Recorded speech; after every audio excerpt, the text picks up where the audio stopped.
علي قدر امیر المؤمنین حفظه الله د امر بالمعروف نهی عن المنکر او شکایتونو اوریدلو وزارت له ولایتي رئیسانو سره ولیدل.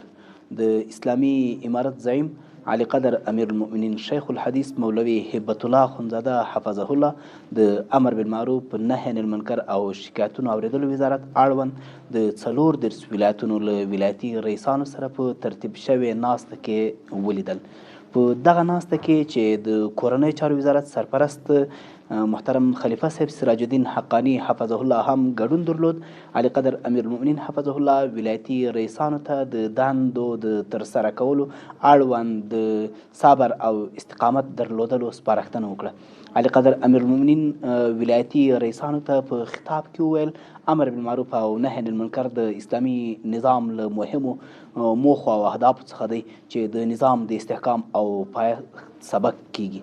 او ترسره کول یې د مسلمانانو ایمانی وجیبه ده. همداراز علي قدر امیر المؤمنین حفظه الله د امر بالمعروف او نهی عن المنکر ریاستونو له کړنو څخه خوښي څرګنده کړه او ویې ویل تاسو چې د خپلې دندې د ترسره کولو په وخت کې کوم تکلیفونه زغمئ هغه د نبی کریم صلی الله علیه وسلم سنت ده.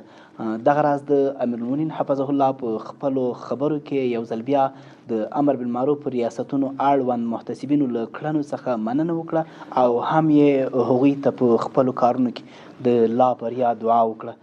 وروسته د امر بالمعروف نهی عن المنکر ولایتي رئیسانو هم د اړوند موضوعاتو په اړه خپل نظرونه او وړاندیزونه له علي قدر امیر المؤمنین حفظه الله سره شریک کړل چې د اسلامي امارت د زعیم له لوري ورسره د ستونزو د حل او په دې برخه کې د هر راز مرستې ډاډ ورکړل شو.